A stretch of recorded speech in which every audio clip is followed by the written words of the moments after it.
So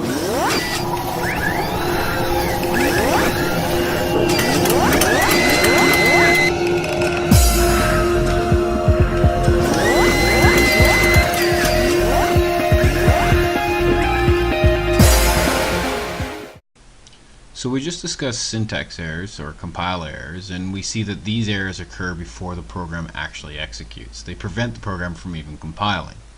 The next type of error is called a runtime error. This is a bit different. Before we get into this, we need to discuss a quick little definition. There are two stages of developing a program, something called design time and something called runtime. Design time is the state in which we're designing and developing the program itself. We're changing the way it looks, to change the way it acts, and we're designing all the logic. Now, at this point, the program is not executing in any way, shape, or form. The other stage is something called runtime. This is when we actually hit that F11 key and the code is actually executing. The code is running. Well, this is the point where we may potentially receive runtime errors. These are errors that will actually crash our program. So it prevents it from, it stops it executing altogether. So a runtime error occurs while the program is running, usually when the program attempts some type of impossible operation. So usually the result is the program crashing, and this is pretty jarring to the user because they actually will stop being able to use the program. Imagine you're playing a video game and it just crashes on you. You can't do anything about it. So what we're going to do is we're going to discuss what types of runtime errors you may potentially see, and then how we can go about fixing them. So there's 6 main runtime errors that we'll encounter. There are others, but there's 6 main ones that we're going to deal with. The first one is if you try to divide by 0. Some type of arithmetic type of operation that causes the denominator of a division to be 0, and boom, crash. You can't divide by 0, it's impossible. The second is an out of bounds error on an array. So let's say you have an array of 5 elements, but you try and access element 7. It's not going to work. You don't have any element 7, so you're going to get an error. Similarly, you can get an out of bounds error on a string. As we've seen before, we can access individual elements of a string the same way that we access elements of an array, just using those square brackets and a number, and that will get the appropriate character from our string. However, if you give it an index that's outside the length of the string, again, you're going to get an error. You're going to get an out of bounds error, and the program will crash.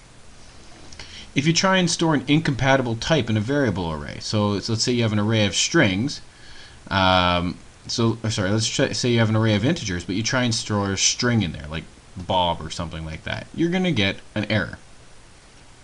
A null pointer. Now this is not a common one that you're most likely going to see, but this sometimes happens when you're trying to access an element of a string array that doesn't yet have a value.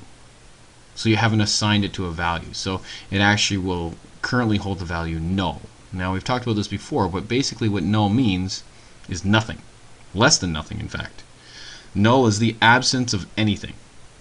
So if you try and display the absence of anything or do some type of arithmetic operation on it or something along those lines, you're going to get an error. It's going to crash. It's going to say you're pointing at null. You're pointing at nothing. And finally, when you try to convert an invalid string into a number type, so let's say you're trying to convert something like, let's say quote 7.5, quote 7.5 into an integer. It's not going to work. That's the same thing as trying to convert Bob into an integer. You can't do it. It doesn't fit. The number doesn't work. Now that being said, trying to convert 7 into an integer, no problem. That's possible. So if the data does not match its intended destination, it's not going to work in any way, shape, or form, and your program will crash at runtime.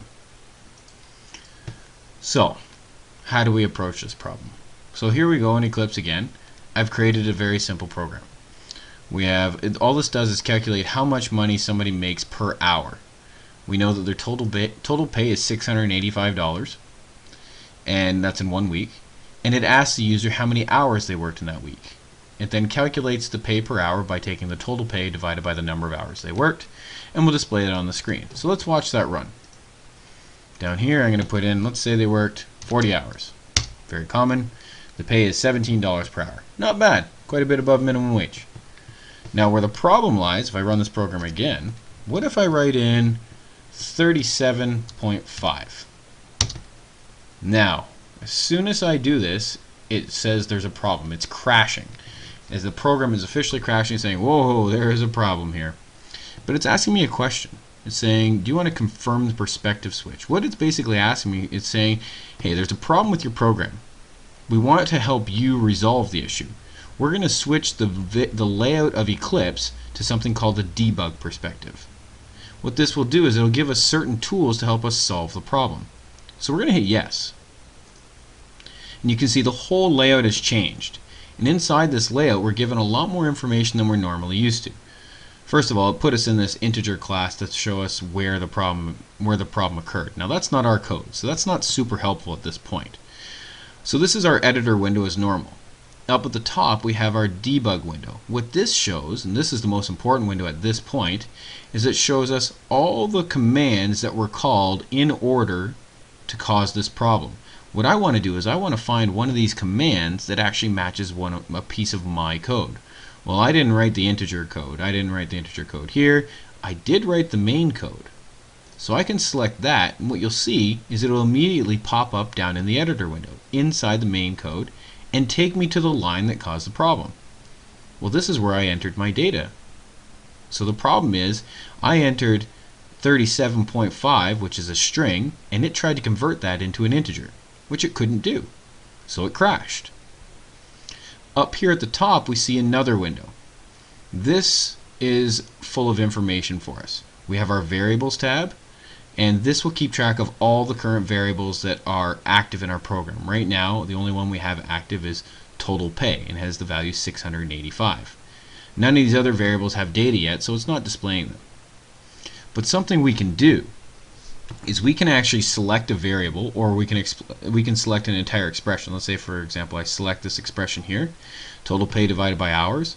I can right click on this and I can say watch.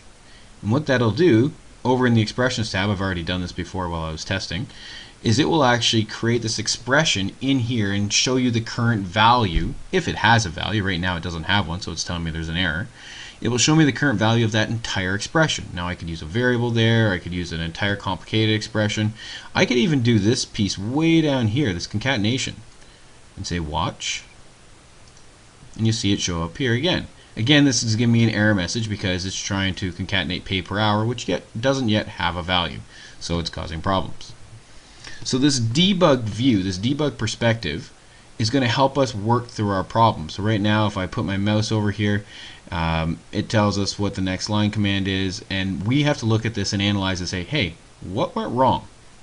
Well, I can see that I'm converting to an int, but the data I put in was 37.5, so it was bad data. Now I have to think about that as a developer. How can I approach that problem and make sure it works? Well, that's another time. That's a question for another time, not really what we're going on here. I just wanted to show you how to actually find the problem. We'll fix it later on because it depends on what problem we see every single time. I'm just going to quickly delete all these watch variables. Now, so this debugging tool is going to help us solve all these problems. Eventually, we're going to be done with that, and we're going to hit stop on our program. But we're still in the debug perspective. This isn't very good for development. Up at the top right, we can see that we can switch between the Java perspective and the debug perspective, depending on what we want to do at any given time.